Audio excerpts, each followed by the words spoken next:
Bonjour à tous, petite vidéo, ça faisait longtemps que j'en avais pas posté. J'ai été contactée par une maman qui m'a envoyé une vidéo concernant la pédagogie bienveillante, qu'on a aussi appelée, qu'on appelle toujours d'ailleurs la pédagogie positive, euh, pour changer un petit peu le paradigme qu'on a certainement vécu, en tout cas que moi j'ai vécu sur un système d'autorité verticale du parent vers l'enfant avec une forme de domination.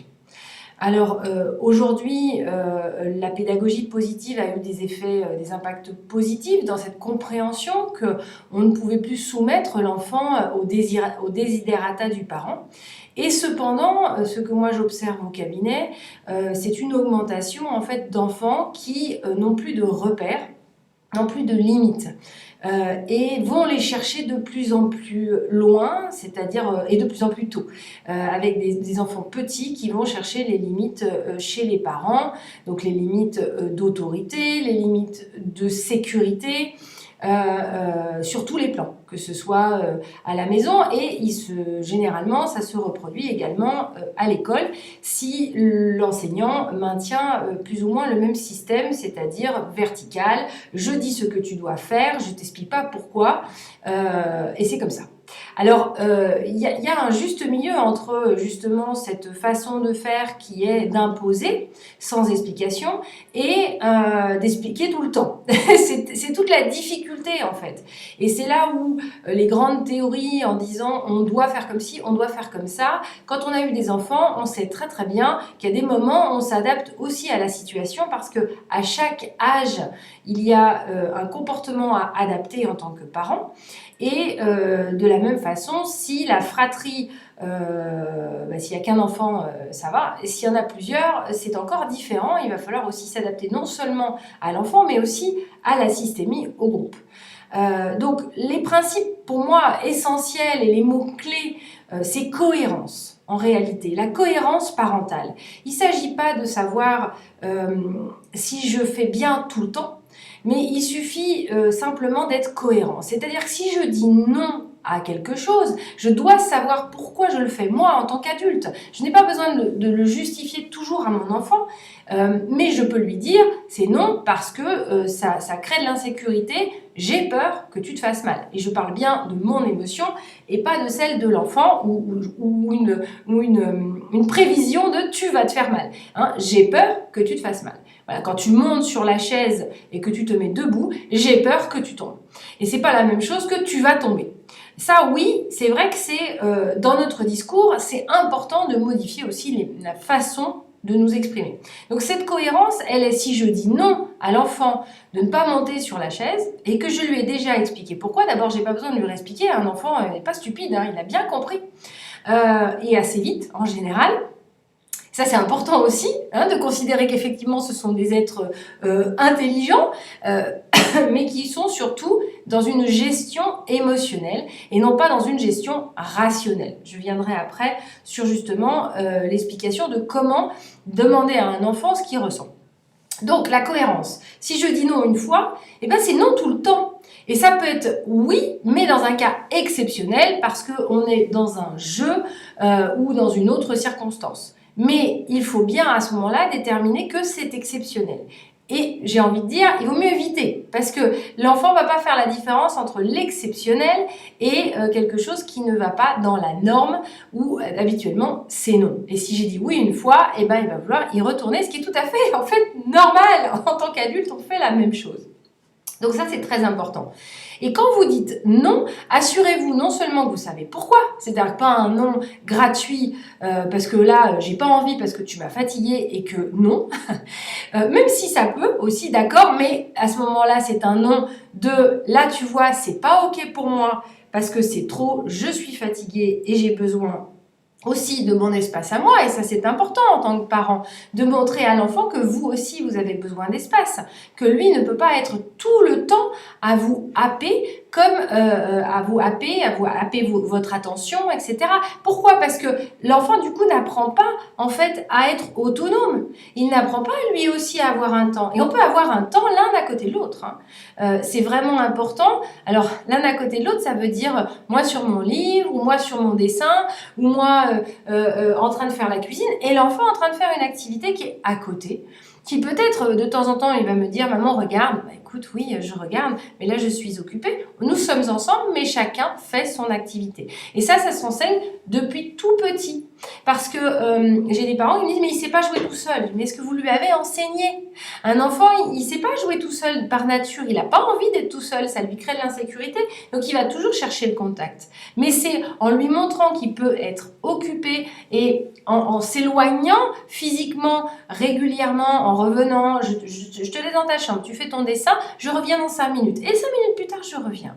Cette cohérence elle est essentielle, et ce non il doit être fondé sur votre insécurité. C'est ok que vous soyez une maman complètement flippée et que vous ne vouliez pas que votre enfant monte sur les jeux. Si vous êtes comme ça, ne luttez pas non plus contre votre nature profonde en étant hyper stressé parce que vous le voyez monter partout et vous êtes tétanisé. C'est ridicule. À ce moment-là, exprimez-lui.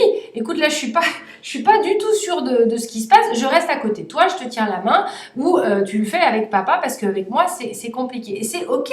En fait, l'enfant doit aussi comprendre que bah oui, il y a des choses pour lesquelles, pour maman, c'est compliqué aussi. Nous ne sommes pas parfaits, et l'image que l'on veut donner à l'enfant de tout va bien tout le temps, elle est fausse. Donc, je reviens sur ce non, je m'égare mais je reviens. Le non doit être ferme, doit être vécu, c'est-à-dire que quand je dis non, c'est pas un non mais non, je veux pas. Non, c'est non. Je sais que c'est non. Et c'est très important, parce que si vous dites à l'enfant « Arrête, je t'ai dit non, arrête, je t'ai dit non », ça ne sert absolument à rien. Vous vous épuisez, vous perdez complètement l'autorité, alors pas l'autorité, mais la valeur du non sur l'enfant, parce que du coup, en fait, pour lui, à un moment donné, vous allez céder. Et surtout, en fait, pendant que vous dites ça, il continue à faire, hein. Donc ça, c'est pas ok. Et sans tomber dans l'autre extrême, qui serait tu arrêtes parce que sinon je te punis. Et là, aïe, on retombe dans la domination. La punition, la frustration peut être vécue, mais pas sur un comportement où en fait, normalement, c'est déjà établi. Donc l'enfant, il va venir constamment avec des nouvelles choses, et à nous, à chaque fois, en tant que parents, de remettre en fait de l'ordre. Parce que il n'y a pas ce qui est autorisé à 3 ans, ou plutôt ce qui est interdit à 3 ans ne sera plus interdit à 4 ans, certainement, plus interdit à 5 ans, etc. etc. Donc, c'est important aussi de se réévaluer, et puis de temps en temps de dire « Ah bah oui, tu as raison, c'est vrai que maintenant tu es grand, bah c'est ok, on peut faire ça aussi. » Voilà. Et d'adapter aussi notre discours. La pédagogie bienveillante, c'est ça. C'est savoir se remettre en question en tant que parent. Et je dis souvent aux parents qui me disent « Oui, mais alors moi, j'ai toujours fait comme ça. Et là, en fait, ça veut dire que je vais lui montrer que je me suis trompée. » Non, pas du tout. En fait, vous allez montrer à votre enfant que vous avez aussi une capacité d'adaptation. Vous n'êtes pas obligé de le prendre à part en disant « Alors écoute, tu sais quoi, je me rends compte que depuis 2 ans, en fait, j'ai fait des choses, j'aurais pas dû. Alors du coup, maintenant, on va faire autrement. » Ok, pourquoi pas, mais je mets un gros bémol sur les enfants qui ont moins de 7 ans. S'il vous plaît, ce sont des enfants. Donc ce sont des boules émotionnelles. Leur cortex, il n'est pas finalisé. Tout ce qui joue, c'est de l'interaction entre leur cerveau archaïque, cerveau limbique, et qui fabrique petit à petit le raisonnement. Donc, ce sont des réactions émotionnelles. C'est pour ça qu'un enfant qui se met en colère, qu'est-ce qui se passe en fait? Pourquoi? Qu'est-ce qui s'est passé? Qu'est-ce qui a déclenché?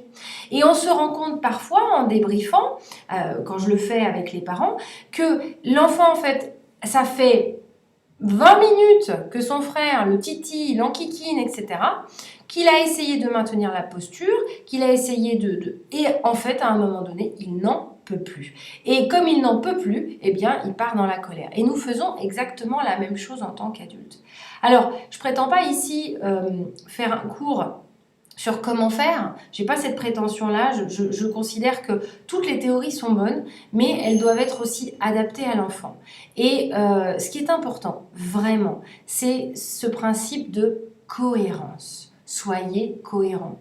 Et ne partez pas d'un point 0 à un point 100 sans avoir des étapes autour. C'est-à-dire qu'un enfant, il faut aussi évaluer son comportement par rapport à la situation. Un enfant qui s'ennuie, c'est un enfant qui va bouger, qui va demander de l'attention parce qu'il s'ennuie. Alors, moi, j'ai été une maman et j'avais dans mon sac, c'était le sac de Mary Poppins. Et je ne sortais jamais sans des jouets, des crayons, un livre pour ma fille, etc. De quoi l'occuper. Et à l'époque, on n'avait pas de téléphone, grand bien nous fasse. Et donc, du coup, certainement pas lui donner mon téléphone, mais des jeux pour l'occuper.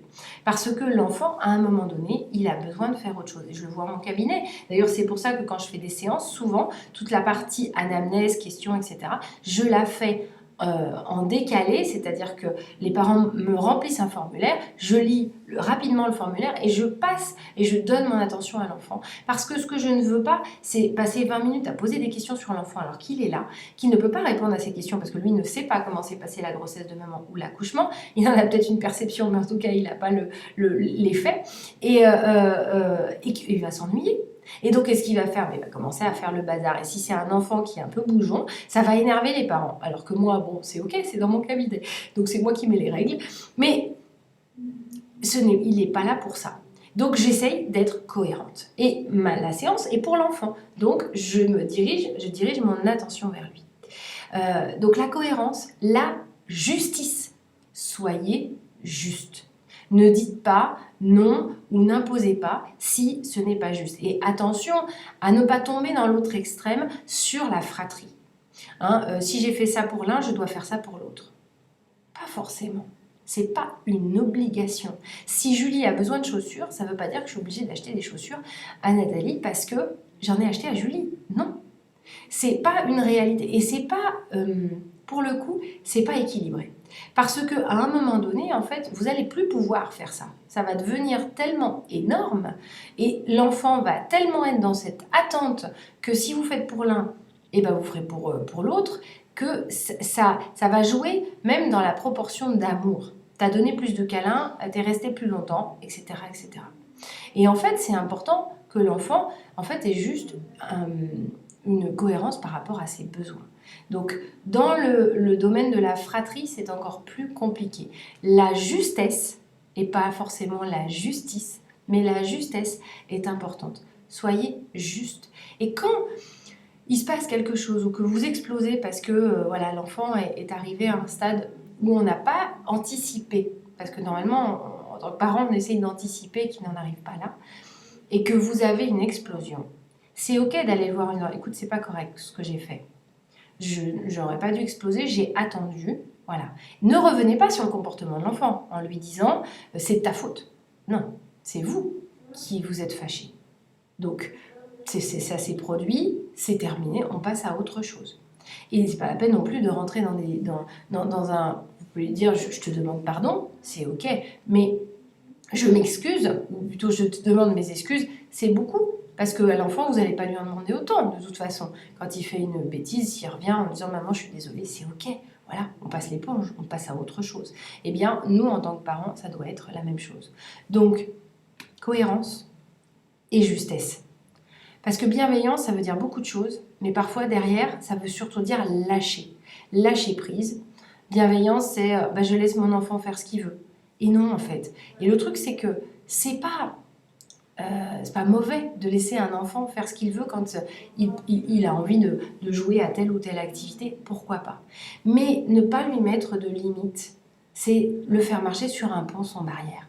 Et les barrières, elles vont, si vous en mettez, vous verrez qu'elles s'agrandissent au fur et à mesure. Mais l'enfant, du coup, il est en sécurité. Et je vois trop d'enfants qui manquent de sécurité et où on vient compenser la sécurité par de l'attention sur des câlins, Oui, mais c'est pas que ça. La sécurité, c'est aussi de savoir dire non et de savoir dire c'est pas ok. Et si j'ai dit non, tu regardes pas de dessin animé, eh bien c'est non. Et c'est non aujourd'hui, et c'est non demain. Et ça sera peut-être différent dans un an quand tu seras plus grand, parce que là, tu as 3 ans et que c'est non. Et en fait, c'est juste ça. Et si l'enfant sent que votre non, il est dans la justesse, il n'y aura pas de difficulté à ce qu'il l'accepte. C'est juste si votre non n'est pas juste. Hein, vous comprenez bien qu'on ne parle pas de justice et d'injustice. Voilà, je referai une deuxième vidéo pour continuer à expliquer d'autres petites... et n'hésitez pas à mettre des commentaires et à me dire ce que vous en pensez. Je vous mettrai les références aussi de l'article de la personne dont je parle. Et je vous souhaite une très bonne journée.